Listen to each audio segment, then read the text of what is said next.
Good evening. Unit 9 Environmental Pollution and Hazards. ഈ ടോപ്പിക്കാണ് ഇന്ന് നമ്മൾ ഡിസ്കസ് ചെയ്യാൻ പോകുന്നത്. എൻവയോൺമെൻറ്റൽ സ്റ്റഡീസിലെ 9ാമത്തെ ചാപ്റ്ററാണ്. വളരെ പ്രധാനപ്പെട്ട ഒരു ചാപ്റ്ററാണ് ഇന്ന് നമ്മൾ ഡിസ്കസ് ചെയ്യാൻ പോകുന്നത്. ഇതുവരെ നമ്മൾ ചർച്ച ചെയ്ത വിഷയങ്ങളിൽ ഉൾപ്പെട്ട ഭാഗം തന്നെയാണ് ഈ എൻവയോൺമെൻറ്റൽ പൊല്യൂഷനുമായി ബന്ധപ്പെട്ട ഭാഗം. ഓൾറെഡി നമ്മൾ ചർച്ച ചെയ്ത കാര്യങ്ങൾ തന്നെയാണ് ഇതിൽ വരുന്നത്. എന്താണ് ഈ പൊല്യൂഷൻ എന്ന് പറഞ്ഞാൽ? പൊല്യൂഷൻ എന്ന് പറഞ്ഞ വാക്ക് നമ്മൾ സ്ഥിരമായിട്ട് കേൾക്കണമാണല്ലേ. പല രീതിയിലുള്ള മലിനീകരണം, പൊല്യൂഷൻസ് നമുക്കറിയാം. നമുക്ക് ശബ്ദമലിനീകരണം, വായുമലിനീകരണം, ജലമലിനീകരണം, പലതരത്തിലുള്ള മലിനീകരണത്തെക്കുറിച്ച് നമ്മൾ പഠിച്ചിട്ടുണ്ടല്ലേ. ഓരോ കാലഘട്ട കോളേജിലും സ്കൂളിലൊക്കെ പഠിച്ചിട്ടുള്ളതാണ് മലിനീകരണത്തെക്കുറിച്ച്. മലിനീകരണം എന്ന് പറഞ്ഞാൽ ശരിക്കും അതിൻ്റെ ഡെഫിനിഷൻ എന്നാണ്. മലിനീകരണം എന്ന് പറഞ്ഞാൽ ഒരു എൻവയോൺമെൻറ്റിൽ ഫിസിക്കലായിട്ടോ കെമിക്കലായിട്ടോ ബയോളജിക്കലായിട്ടുള്ള എന്തെങ്കിലും അൺഡിസയറബിൾ ചേഞ്ച് വരുന്നതിനെയാണെന്ന് പറയാം പൊല്യൂഷൻ എന്ന് പറയാം. അതായത് ഒരു പരിസ്ഥിതിയിൽ, ഒരു നിശ്ചിത പ്രദേശത്ത് ഫിസിക്കലായോ കെമിക്കലായോ ബയോളജിക്കലായോ എന്തെങ്കിലും അൺഡിസയറബിൾ ആയിട്ടുള്ള അനാവശ്യമായിട്ടുള്ള എന്തെങ്കിലും ചേഞ്ച് വരികയാണെങ്കിൽ അതിനെന്ത് പറയും? മലിനീകരണം എന്ന് പറയും. വളരെ പ്രധാനപ്പെട്ടതാണ്, നിങ്ങൾ നോട്ട് ചെയ്യേണ്ട വിഷയമാണ് ഇത്. വായു മലിനീകരണമുണ്ട്, ജലമലിനീകരണമുണ്ട്, സോയിൽ പൊല്യൂഷൻ ഉണ്ട്, ശബ്ദമലിനീകരണം, അങ്ങനെ പലതരത്തിലുള്ള മലിനീകരണങ്ങളുണ്ട്. ഓക്കെ, നമുക്ക് അതിലേക്ക് എന്ത് ചെയ്യാം, കൂടുതൽ വിശദമായിട്ട് നമുക്ക് പോകാം. പൊല്യൂഷൻ എന്ന് പറഞ്ഞാൽ പൊല്യൂഷന് പലതരത്തിലുള്ള മലിനീകരണങ്ങൾ നമുക്ക് കാണാൻ പറ്റും അല്ലേ. ഇപ്പോൾ നമ്മൾ മലിനീകരണം സിംപിളി എന്ന് പറഞ്ഞാൽ മറ്റൊരു ഡെഫിനിഷൻ പറയുകയാണെങ്കിൽ അൺഫേവറബിൾ ആൾട്ടറേഷൻ ഓഫ് എൻവിയോൺമെൻറ്റ്, അതിനാണ് മലിനീകരണം എന്ന് പറയുക. എയർ, വാട്ടർ, സോയിൽ, ഇങ്ങനെ ഏതെങ്കിലും ഒന്നിൽ മനുഷ്യൻ്റെ പ്രവർത്തനങ്ങൾ കാരണം എന്തെങ്കിലും ചേഞ്ച് വരികയാണെങ്കിൽ അതിനെന്ത് പറയും? മലിനീകരണം എന്ന് പറയും. ഓക്കെ, വളരെ പ്രധാനപ്പെട്ട ഒന്നാണ് മലിനീകരണം എന്ന് പറഞ്ഞാൽ. ഓക്കെ, പലതരത്തിലുള്ള മലിനീകരണങ്ങൾ ഉണ്ട്. ഓക്കെ, പ്രധാനമായിട്ടും രണ്ട് തരത്തിലുള്ള മലിനീകരണങ്ങളുണ്ട്. ഒന്ന് ബയോഡീഗ്രേഡബിൾ പൊല്യൂഷനാണ്, മറ്റൊന്നാണ് നോൺ ഡീഗ്രേഡബിൾ പൊല്യൂഷനാണ്. കുറേ കാലം കഴിഞ്ഞാൽ നാച്ചുറലി ഇല്ലാതാവുന്ന, മണ്ണിനോട് ചേർന്നില്ലാതാവുന്ന മലിനീകരണം, വേസ്റ്റിനെയാണെന്ത് പറയാം? ബയോഡീഗ്രേഡബിൾ എന്ന് പറയുന്നത്. ബയോഡീഗ്രേഡബിൾ എന്ന് പറഞ്ഞാൽ മണ്ണിൽ ലയിച്ച് പോയിരുന്ന സാധനങ്ങളാണ്. സീവേജ്, പേപ്പർ, ഇതൊക്കെ പറയുന്നത് കുറേ കാലം കഴിഞ്ഞ് ഇത് മണ്ണിൽ ലയിച്ച് പോകും, പ്രശ്നമില്ല.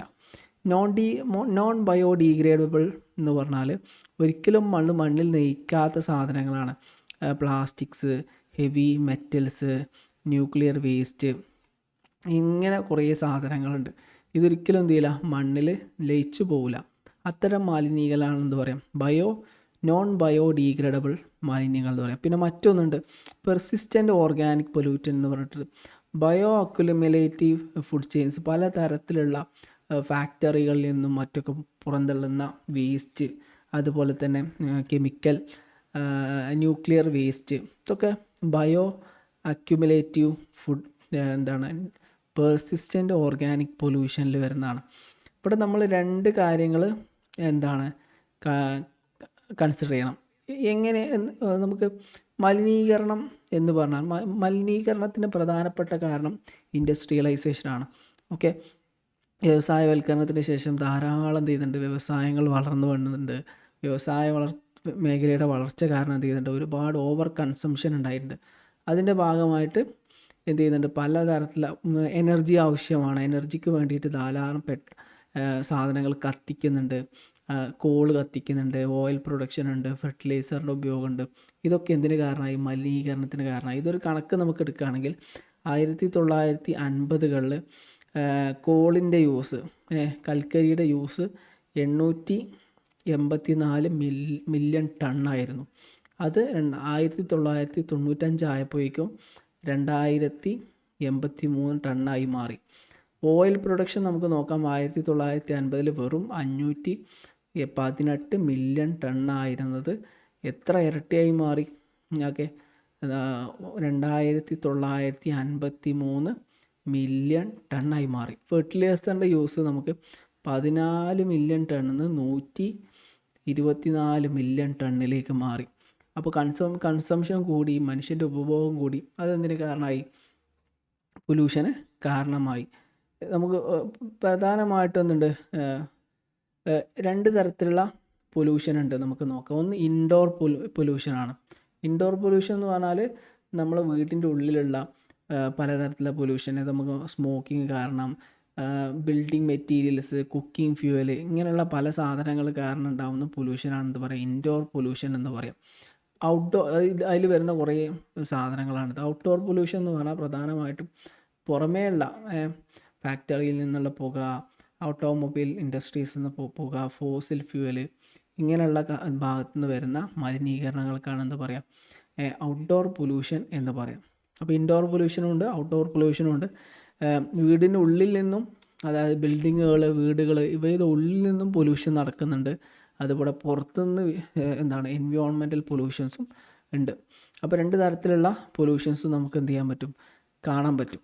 ഇനി എയർ പൊല്യൂഷൻ നമ്മൾ നോക്കുകയാണെങ്കിൽ, എയർ പൊല്യൂഷൻ പ്രധാനമായിട്ടും നമുക്ക് നോക്കാം. പ്രപഞ്ചത്തിൽ നമ്മൾ ഭൂമിയിൽ ഏകദേശം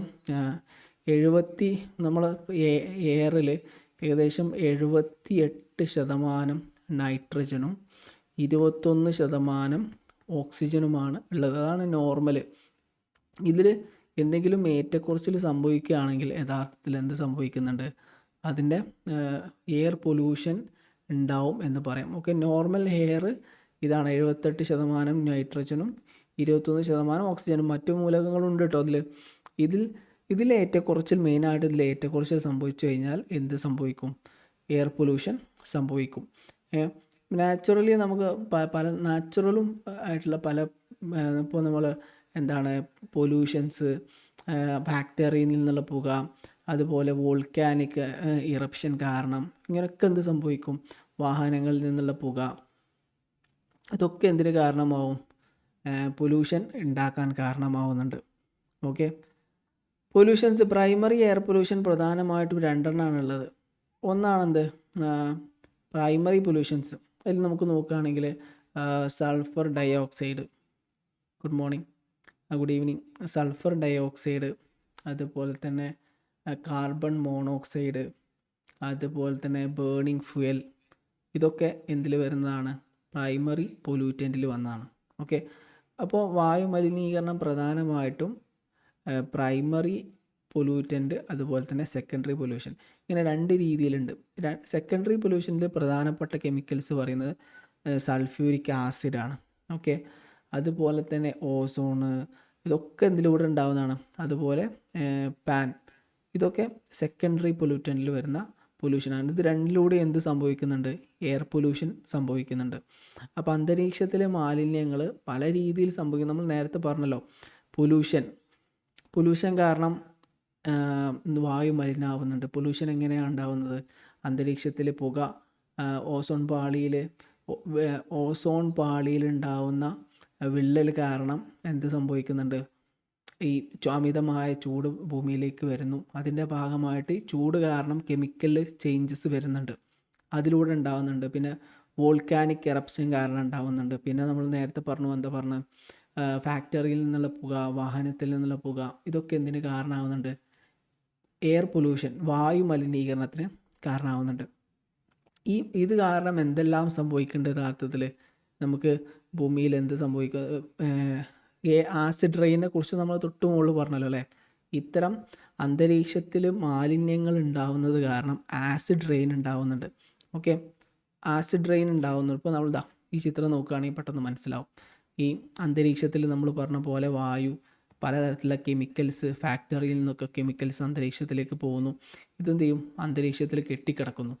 ഇത് മഴ പെയ്യുന്ന സമയത്ത് ഇതെന്ത് ചെയ്യുന്നുണ്ട്, മേഘത്തിൻ്റെ മിക്സ് ആകുകയും മഴയായിട്ട് മാറുകയും ഇത് ഭൂമിയിൽ പല ഭാഗങ്ങൾക്കും ഡാമേജ് ഉണ്ടാക്കുകയും ചെയ്യുന്നുണ്ട്. മെയിനായിട്ടും സൾഫർ, അതുപോലെ തന്നെ നൈട്രജൻ എമിക്ഷനൊക്കെയാണ് എന്തിലുണ്ടാകുന്നത്, ഈ എയർ ആസിഡ് റെയിനിലുണ്ടാകുന്നത്. ഇത് ഫോറസ്റ്റ് നശിപ്പിക്കുന്നുണ്ട്, മണ്ണിൻ്റെ ഫലപുഷ്ടി നശിപ്പിക്കുന്നുണ്ട്, അതുപോലെ വീടുകൾക്ക് നാശനഷ്ടം സംഭവിക്കുന്നുണ്ട്, മാർബിളുകൾക്ക് നാശനഷ്ടം സംഭവിക്കുന്നുണ്ട്. ഇങ്ങനെ ഒരുപാട് പ്രശ്നങ്ങൾ എന്ത് കാരണം ഉണ്ടാകുന്നുണ്ട്? ആസിഡ് റെയിൻ കാരണം ഉണ്ടാകുന്നത്.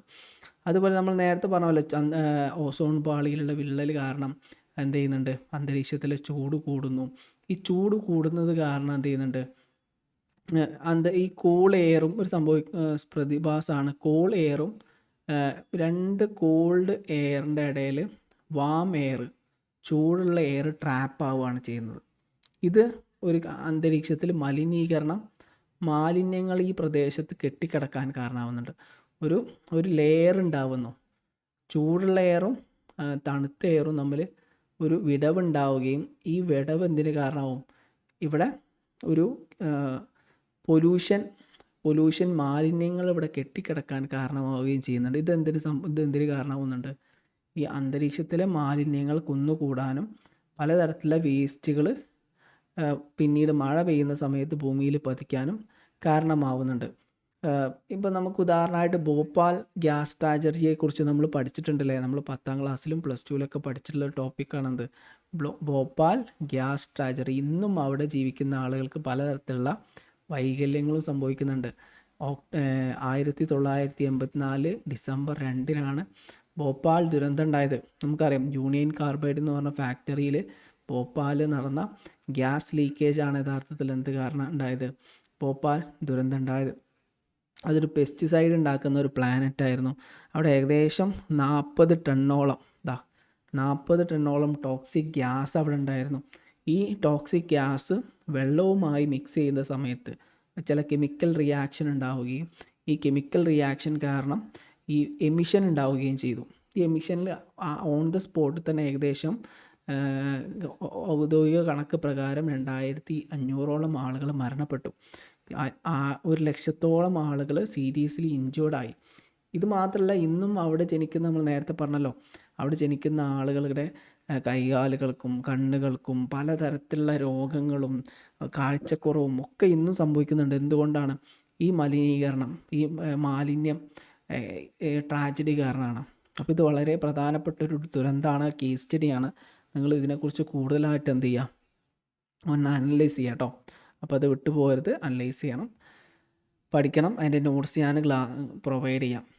ഇനി അടുത്ത് നമുക്ക് മുന്നോട്ട് നോക്കാനുള്ളത് വാട്ടർ പൊല്യൂഷനെ കുറിച്ചാണ്. വാട്ടർ പൊല്യൂഷൻ, എങ്ങനെയാണ് ഈ വാട്ടർ പൊല്യൂഷൻ ഉണ്ടാവുക?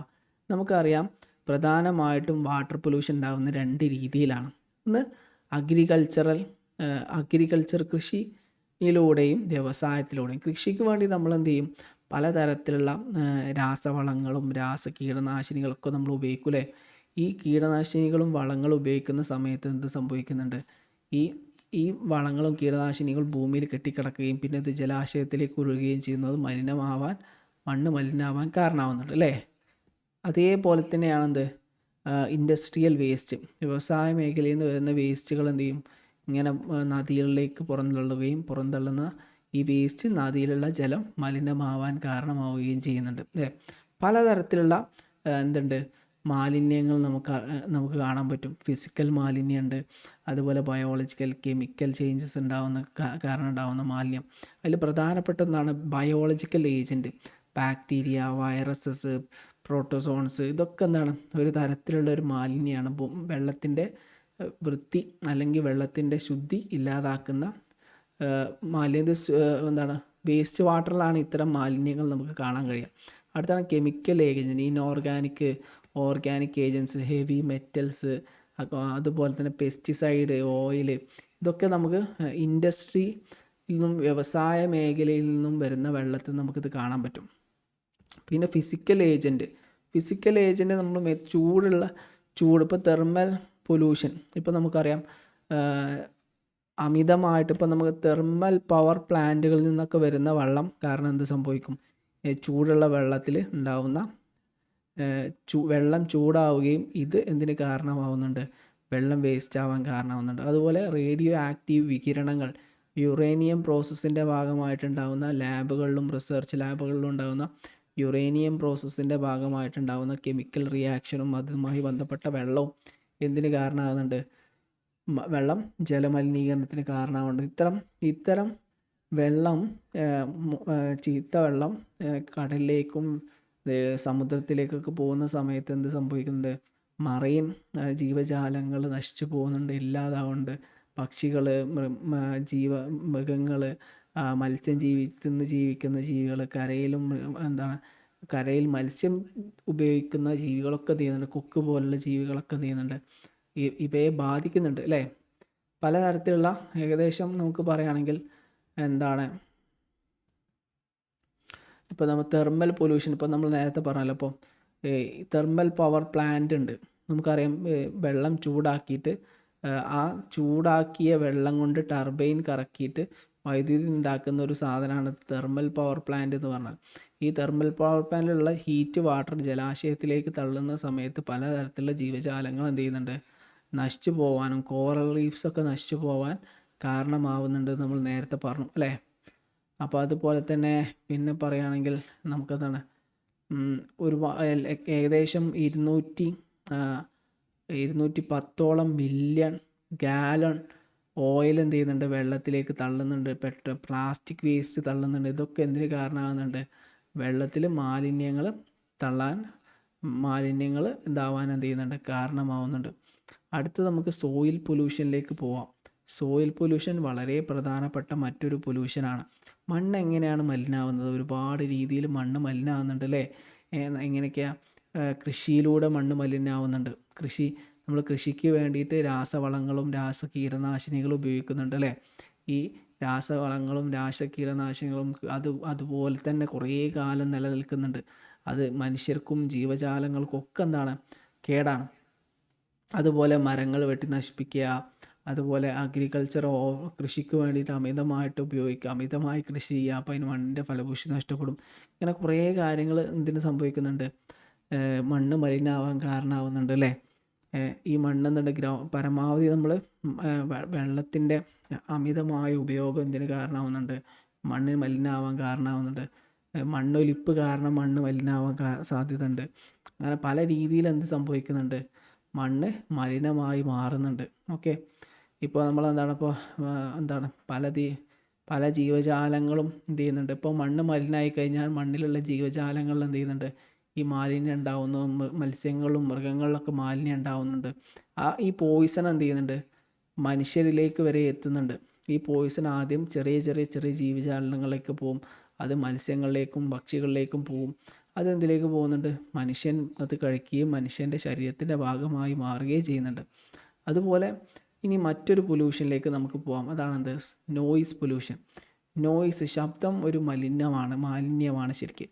പല ആളുകൾക്കും നമുക്കെന്താണ്, ഓവറായിട്ട് ശബ്ദം ഉണ്ടാകുന്ന സമയത്ത് നമുക്ക് നമ്മുടെ ഡെയിലി ടാസ്കുകൾ ചെയ്യാനൊക്കെ വലിയ ബുദ്ധിമുട്ടുണ്ടാവാറുണ്ടല്ലേ? ശബ്ദ മലിനീകരണം, ഉച്ചഭാഷിണിയുടെ ശബ്ദം, ഇങ്ങനെ കുറേ കാരണങ്ങളാൽ നമ്മൾ ഇമോഷണലി നമുക്ക് ഒരുപാട് എന്ത് ചെയ്യുന്നുണ്ട്? പ്രയാസങ്ങൾ നേരിടാറുണ്ട്. ഇതിന് സ്ട്രെസ് ഉണ്ടാവും. പലതരത്തിലും മനുഷ്യൻ എന്ന് പറഞ്ഞാൽ ഒരുപാട് ശാരീരികമായിട്ടുള്ള ഒരുപാട് രോഗങ്ങൾ നേരിടുന്ന ആളാണല്ലേ? ഇത്തരം മാലിന്യങ്ങൾ കാരണം എന്ത് ചെയ്യുന്നുണ്ട്? ശബ്ദ മാലിന്യങ്ങൾ കാരണം എന്തുണ്ട്? മനുഷ്യൻ്റെ പെരുമാറ്റത്തിലും ബിഹേവിയറിലൊക്കെ കുറേ ചേഞ്ച് വരാൻ സാധ്യതയുണ്ട്. ഇപ്പോൾ നോയ്സ് എന്ന് പറഞ്ഞാൽ നമുക്ക് സാധാരണഗതിയിൽ അവിടെ നിന്ന് നമ്മൾ കേൾക്കുക, നമുക്ക് ഉച്ചഭാഷിണിയുടെ ശബ്ദത്തിൽ നിന്ന് നമുക്ക് ശബ്ദ മലിനീകരണം ഉണ്ടാവുന്നുണ്ട്.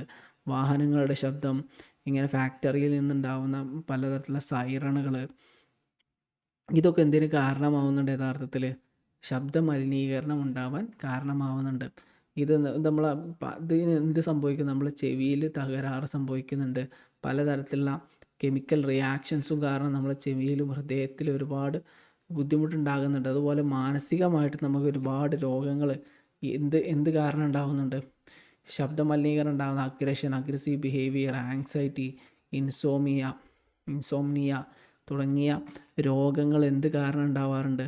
മനുഷ്യന് ഈ ശബ്ദ മലിനീകരണം കാരണം ഉണ്ടാവാറുണ്ട്. അപ്പോൾ ഇന്ന് നമ്മൾ ചെറിയൊരു ടോപ്പിക്കാണ് പഠിച്ചത്. മലിനീകരണം എന്ന് പറഞ്ഞ ചെറിയ ടോപ്പിക്കാണ് നമ്മൾ പഠിച്ചത്. 4 തരത്തിലുള്ള മലിനീകരണങ്ങളെക്കുറിച്ചാണ് ഇന്ന് നമ്മൾ ചർച്ച ചെയ്തത് അല്ലേ? ആദ്യം നമ്മൾ ചർച്ച ചെയ്തത് ഏത് മലിനീകരണമായിരുന്നു? ശബ്ദ മലിനീകരണം. ഓക്കെ, വായു മലിനീകരണമായിരുന്നു. വായു മലിനീകരണത്തെക്കുറിച്ച് നമ്മൾ ഫസ്റ്റ് ചർച്ച ചെയ്തു.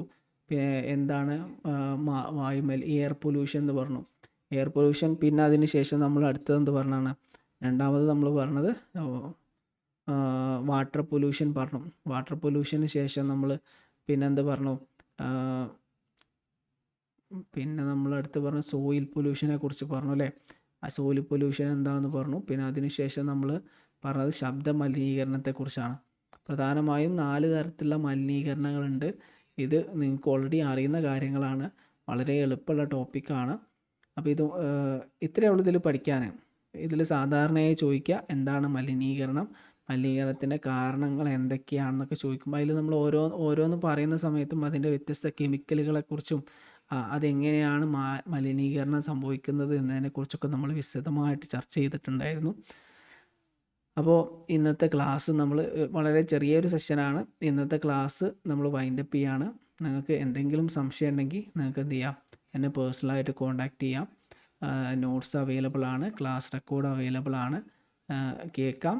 എപ്പോൾ വേണമെങ്കിൽ നിങ്ങൾക്ക് എന്ത് ചെയ്യാം, വാട്സപ്പിൽ കോൺടാക്റ്റ് ചെയ്യാം. PPT ഞാൻ ഗ്രൂപ്പിൽ ഷെയർ ചെയ്യാം. നിങ്ങൾ എന്ത് ചെയ്യാം, അത് കേൾക്കുക, എന്നിട്ട് എന്ത് ചെയ്യാം, നന്നായി പഠിക്കുക. നമുക്ക് അപ്പോൾ ഇന്നത്തെ ക്ലാസ് ഇവിടെ വൈൻഡപ്പ് ചെയ്യാണ്. ക്ലാസ്സിൽ പങ്കെടുത്ത എല്ലാ വിദ്യാർത്ഥികൾക്കും നന്ദി രേഖപ്പെടുത്തുന്നു. Thank you.